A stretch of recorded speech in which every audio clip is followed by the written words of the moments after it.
Hello everyone, मैं हूं विनय कुमार यादव। दोस्तों, आज के इस वीडियो में हम बात करेंगे क्रिस्पर कैस सिस्टम के एक एप्लीकेशन के बारे में। जैसा कि हमने अपने पिछले वीडियो में बताया है कि क्रिस्पर कैस सिस्टम क्या होता है और इसका different different research and development में और साइंस के फील्ड में किस तरह से यूज किया जा रहा है आजकल। तो मैंने इसके पहले जो एप्लीकेशन बताए थे कि ये जो फेलुदा टेस्ट है उसको कैसे क्रिस्पर के हेल्प से किया जाता है। उसके बाद हमने बताया कि क्रिस्पर के माध्यम से आप कैसे किसी भी जीन को साइलेंस कर सकते हैं, मतलब कि जीन का नॉकडाउन बना सकते हैं, जीन का एक्सप्रेशन लेवल आप कम कर सकते हैं। तो उसी कड़ी में आगे बढ़ते हुए आज हम क्रिस्पर कैस सिस्टम का एक और एप्लीकेशन देखेंगे। क्रिस्पर कैस सिस्टम पे बेस जो टेक्निक्स बनी हैं उसके बारे में हम आज कुछ बात करेंगे। ठीक है, तो दोस्तों, जैसा कि आप लोग जानते हैं कि ये यूट्यूब चैनल फार्मा और बायोटेक से रिलेटेड नॉलेज को शेयर करता है। तो दोस्तों, अगर आप इस चैनल पे नए हैं तो इस चैनल को सब्सक्राइब करें और अपने दोस्तों के साथ शेयर करें और वीडियो को लाइक करें। दोस्तों, हम आज का वीडियो शुरू करते हैं। दोस्तों, जैसा कि आप देख पा रहे हैं कि हम आज जो कवर करने जा रहे हैं इस वीडियो में, उस हेडलाइन है, उसका टाइटल है application of CRISPR Cas technology in gene up and down regulation. तो आज हम देखेंगे कि क्रिस्पर कैस सिस्टम की मदद से किसी भी जीन को आप अप रेगुलेट कैसे कर सकते हैं या किसी भी जीन को आप डाउन रेगुलेट करना चाहें तो कैसे कर सकते हैं। ठीक है दोस्तों, तो हम शुरू करते हैं। दोस्तों, जैसा कि पहले हम टेक्नोलॉजी के बारे में बात करें कैसे करते हैं, उससे पहले आपको जानना जरूरी है कि why need up and down regulation of a gene. किसी भी जीन को, किसी भी सिस्टम के, किसी बैक्टीरिया हो, मैमल सेल्स हो, कोई भी सेल हो, ईस्ट हो, तो उसका हम क्यों अप एंड डाउन रेगुलेशन करते हैं, उसके पीछे क्या रीज़न है। तो सबसे पहले हमको वो जानना जरूरी है, वो मैं आपको बताता हूँ। तो सबसे पहला पॉइंट जो है वो to understand the function of desired gene. दोस्तों, जैसे कि हम कोई भी जीन का एग्जाम्पल ले लें, जैसे अगर हम ह्यूमन जीन की बात करें तो इंसुलिन का अगर हम एग्जाम्पल ले, या किसी बैक्टीरिया की कोई भी एक जीन ले लो, ईस्ट की ले लो। अगर आपको पता करना है कि उस जीन का फंक्शन क्या है, ठीक है, तो सबसे पहले आपको उसको या तो उसको डाउन रेगुलेट करना पड़ेगा, मतलब कि उसका नॉक आउट या नॉक डाउन बनाना पड़ेगा, मतलब उसके एक्सप्रेशन लेवल को कम करना पड़ेगा। या फिर आप उसका एक्सप्रेशन लेवल बढ़ा के भी देख सकते हैं कि उससे क्या इफेक्ट आया, उस जीन का डिसीज में क्या रोल है, या फिर जिस ऑर्गेनिज्म में पाया जाता है उसके ग्रोथ में क्या रोल है, उसके स्ट्रक्चर में क्या रोल है। तो सारी बातें अगर आपको जानना है तो उस जीन के साथ आपको छेड़खानी करनी पड़ेगी, उसका अप रेगुलेट करना पड़ेगा, उसको डाउन रेगुलेट करना पड़ेगा। ठीक है दोस्तों, तो दूसरा जो पॉइंट है वो है टू इंक्रीज और decrease the expression level of protein. दोस्तों, सम टाइम क्या होता है कि कोई ऐसी प्रोटीन होती है जो हमारे लिए वैल्यूएबल होती है, आइदर थेरापेटिक रूप से हमारे लिए वैल्यूएबल है या फिर किसी काम में वो यूज होता है, उसको हमें चाहिए, तो हम उसका लेवल इंक्रीज करने के लिए भी हम अप रेगुलेट करते हैं। सम टाइम कोई टॉक्सिक जीन है किसी ऑर्गेनिज्म में, तो हमें उसको ऑर्गेनिज्म को बचाना है, तो हम उसका लेवल ऑफ एक्सप्रेशन कम करेंगे। ठीक है, तो ये दो बहुत ही बेसिक नीड है जो हम जीन को अप रेगुलेट और डाउन रेगुलेट करते हैं। इसके अलावा ढेर सारे ऐसी नीड है, ज़रूरतें हैं जिसके लिए हम जीन का अप रेगुलेशन और डाउन रेगुलेशन करते हैं। तो दोस्तों, सबसे पहले जो क्रिस्पर कैस सिस्टम जो होता है वो अप एंड डाउन रेगुलेशन में कैसे यूज होता है, उसे जानने से पहले आपको ये जानना जरूरी है कि एक बेसिक स्ट्रक्चर जीन का क्या होता है। ठीक है, structure of a typical gene. ठीक है, मतलब किसी भी जीन का कंपोनेंट होने चाहिए एक जीन होने के लिए जो कि एक सक्सेसफुली प्रोटीन को एक्सप्रेस करता है। तो ये आप लोगों के लिए जानना बहुत ज़रूरी है, तभी आप बाद की जो हम बाद में बताएंगे वो चीज़ें आपको समझ में आएगी। ठीक है, तो सबसे पहली बात होती है, देखिए इस तरह से कुछ एक जीन दिखता है। ठीक है, ऐसा कुछ होना चाहिए जिसमें दो मेन चीज़ें होती हैं। एक ये है प्रमोटर, दूसरा होता है कोडिंग रीजन। ठीक है, दो मेन चीज़ें होती हैं। प्रमोटर वो प्लेस है जहाँ पे कुछ एंजाइम्स आकर बाइंड करते हैं और आरएनए मतलब कि आरएनए पॉलीमरेज आके बाइंड करता है और फिर वहाँ से ट्रांसक्रिप्शन की प्रोसेस जहाँ से स्टार्ट होती है, ठीक है, वो होता है प्रमोटर रीजन। और कोडिंग रीजन वो होता है जिसका एमआरएनए बनता है, जो पूरा का पूरा सीक्वेंस जो है डीएनए का सीक्वेंस आरएनए में कन्वर्ट होता है, ठीक है, जिसके जो टेम्पलेट जैसे वर्क करता है, जिस टेम्पलेट के हेल्प से आरएनए सिंथेसाइज होता है।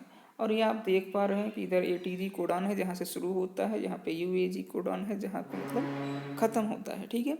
तो हम बेसिकली बात करते हैं प्रमोटर रीजन की। प्रमोटर रीजन में भी दो पार्ट बेसिकली होते हैं, आप इधर से एक देख पा रहे हैं, ठीक है। क्या है, आरएनए पॉलीमरेज बाइंडिंग। ये जो ग्रीन पोर्शन आप देख रहे हैं ये आरएनए पॉलीमरेज बाइंडिंग रीजन होता है। यहाँ पे आरएनए पॉलीमरेज आके बाइंड करता है और फिर वो स्टार्ट करता है ट्रांसक्रिप्शन को।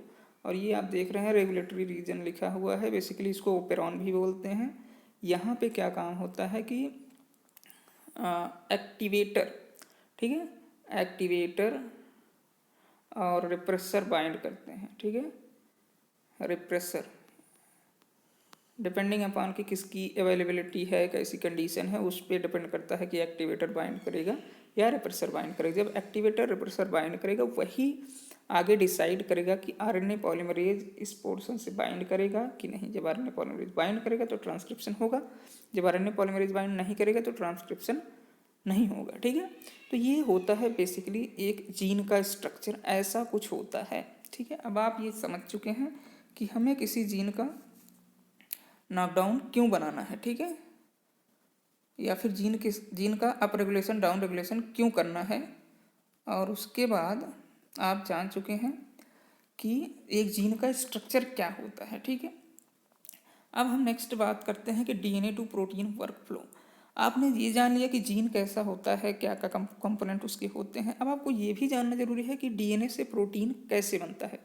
तो आप इजीली इस बात को समझ पाएंगे जब हम ये बताएंगे क्रिस्पर कैस टेक्नोलॉजी कैसे जीन के अप एंड डाउन रेगुलेशन में यूज होती है। तो हम सबसे पहले देते हैं डीएनए से प्रोटीन कैसे बनता है, ठीक है। मैंने पहले बताया कि दो चीज़ें होती हैं रेगुलेटरी रीजन से,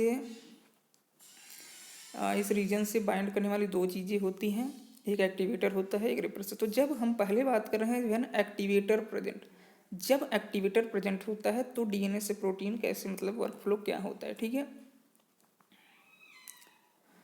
तो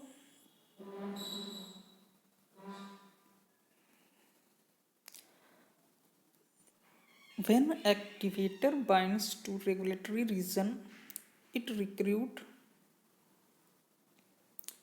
दोस्तों ये लाइन देखिए, when activator binds to regulatory region it recruit RNA polymerase and start transcription of gene result in the upregulation of gene। तो बेसिकली होता क्या है कि समझ लो ये आपकी जीन है, ठीक है, ये आपकी जीन है, एक्टिवेटर प्रेजेंट है at that moment, activator present है तो क्या होगा, एक्टिवेटर बाइंड करेगा। ये है आपका एक्टिवेटर, इस रेड पोर्शन से बाइंड किया, ठीक है, ये रेड पोर्शन आपका था क्या, ऑपरेटर रेगुलेटरी रीजन, वहाँ से बाइंड किया आपका। ये जो स्माइली आप देख रहे हैं ये आपका हो गया एक्टिवेटर बाइंड करेगा। तो फिर क्या होगा, तो ये देखिए आरएनए पॉलीमरेज आके बाइंड कर गया प्रमोटर रीजन से, ठीक है, आरएनए पॉलीमरेज बाइंड करेगा। तो ये देखिए आरएनए पॉलीमरेज क्या किया, यहाँ से लेकर के यहाँ तक मूव करेगा आरएनए पॉलीमरेज, और फिर होगा क्या, उस डीएनए टेम्पलेट का पूरा क्या होगा, आरएनए बन जाएगा, ठीक है।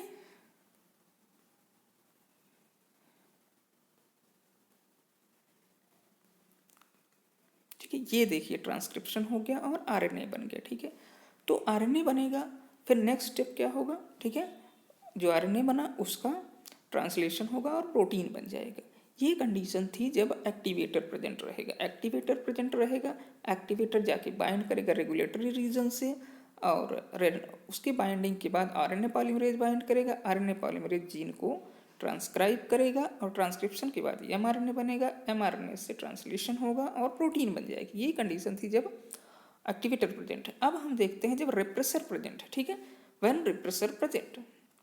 क्या होता है जब रिप्रेसर प्रेजेंट होता है, ये समझ लो कि आपकी जीन है और रिप्रेसर प्रेजेंट है। अब रिप्रेसर एक्टिव है तो क्या होगा, रिप्रेसर बाइंड करेगा रेगुलेटरी रीजन से। पहले जो एक्टिवेटर बाइंड कर रहा था, अब रिप्रेसर बाइंड करेगा, रिप्रेसर बाइंड किया रेगुलेटरी रीजन से। फिर क्या होगा, ये आपका आरएनए पॉलीमरेज है, ये बाइंड नहीं कर पाएगा। देख रहे हैं आप क्रॉस का मार्क दिख रहा है। इसका मतलब है कि जब रिप्रेसर बाइंड करेगा रेगुलेटरी रीजन से, तब आरएनए पॉलीमरेज जो है वो प्रमोटर रीजन्स पे बाइंड नहीं करेगा, ट्रांसक्रिप्शन स्टार्ट नहीं होगा। जब ट्रांसक्रिप्शन स्टार्ट नहीं होगा तो एमआरएनए नहीं बनेगा, एमआरएनए नहीं बनेगा तो प्रोटीन नहीं बनेगा। तो दोस्तों आप अब अच्छी तरह से समझ चुके हैं कि हम क्या बात करने जा रहे थे। इस वीडियो में हम बात कर रहे थे क्रिस्पर कैस सिस्टम को जीन के अप एंड डाउन रेगुलेशन में कैसे यूज करते हैं। तो उसके लिए कुछ बेसिक चीज़ें हमें बताना ज़रूरी था, वो आप समझ चुके हैं, क्योंकि आप ये जान चुके हैं कि जीन को हम अप एंड डाउन रेगुलेट क्यों करते हैं, एक जीन का टिपिकल स्ट्रक्चर क्या होता है, जीन से प्रोटीन कैसे बनता है जब हमारे एक्टिवेटर एक्टिव होता है, जब रिप्रेसर एक्टिव होता है तो जीन से प्रोटीन कैसे नहीं बन पाता। ठीक है, तो अब हम शुरू करते हैं नेक्स्ट टॉपिक। ठीक है, अब हम शुरू करते हैं बेसिकली क्रिस्पर ए। आप यहाँ पे देख पा रहे हैं,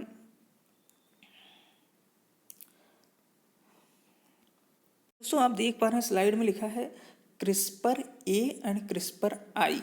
इसी दो सिस्टम की हम आज बात करेंगे। क्रिस्पर ए का मतलब क्या है, क्रिस्पर ए का मतलब है the CRISPR Cas system used for up regulation of gene is called CRISPR ए।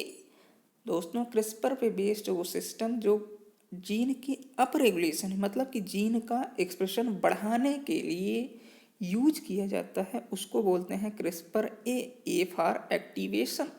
ठीक है, and for down regulation is called CRISPR I approach. ठीक है दोस्तों, आपको ये समझ में आ गया होगा कि क्रिस्पर ए क्या है, क्रिस्पर आई क्या है। क्रिस्पर ए का मतलब क्रिस्पर कैस सिस्टम जो जीन के अप रेगुलेशन में यूज होता है, किसी भी जीन का एक्सप्रेशन बढ़ाने के लिए यूज होता है, किसी भी जीन के एक्सप्रेशन को एक्टिवेट करने के लिए यूज होता है, उसको बोलते हैं क्रिस्पर ए। एंड जो क्रिस्पर कैस सिस्टम जीन के एक्सप्रेशन को कम करने के लिए यूज होता है, जीन के एक्सप्रेशन को डाउन रेगुलेट करने के लिए यूज होता है, जीन का नॉक डाउन बनाने के लिए यूज होता है, उसको बोलते हैं क्रिस्पर आई सिस्टम। ठीक है दोस्तों, अब हम देखेंगे कि क्रिस्पर ए सिस्टम और क्रिस्पर आई सिस्टम कैसे काम करते हैं। ठीक है, तो ये आप देख रहे हैं जो दिखाई दे रहा है, ये बेसिकली है गाइड आरएनए। हमने अपने पहले वीडियो में बताया था कि क्रिस्पर कैस सिस्टम कैसे काम करता है।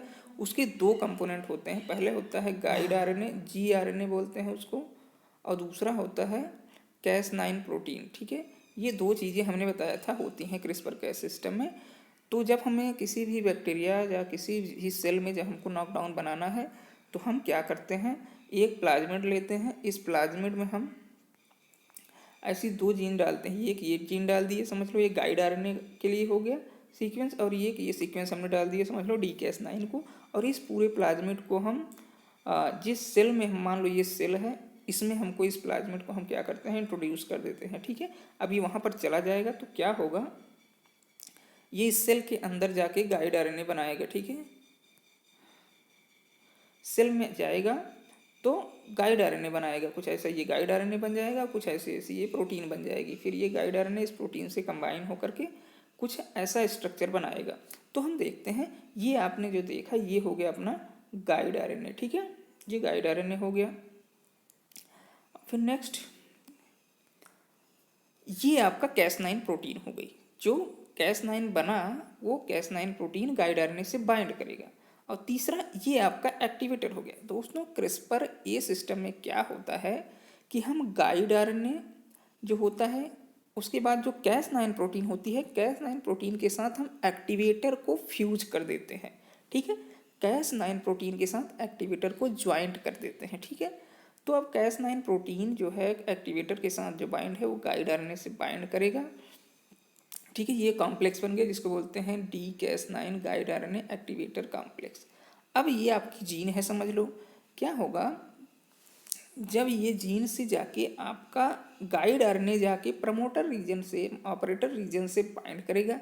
जब गाइड आरएनए बाइंड किया तो आप देख पा रहे हैं गाइड आरएनए के साथ साथ आपका एक्टिवेटर भी बाइंड करेगा। जैसे ही एक्टिवेटर बाइंड करेगा वो तुरंत आरएनए पॉलीमरेज को एक्टिवेट कर देगा, आरएनए पॉलीमरेज जाके बाइंड करेगा और तुरंत जीन का ट्रांसक्रिप्शन स्टार्ट हो जाएगा, एमआरएनए बनने लगेगा। जब एमआरएनए बनने लगेगा प्रोटीन बनने लगेगी। ठीक है, इस तरह से इस सिस्टम को बोलते हैं क्रिस्पर ए सिस्टम। क्रिस्पर ए सिस्टम मतलब क्रिस्पर एक्टिवेटर सिस्टम जो है वो जीन के एक्सप्रेशन को बढ़ाने के लिए यूज होता है।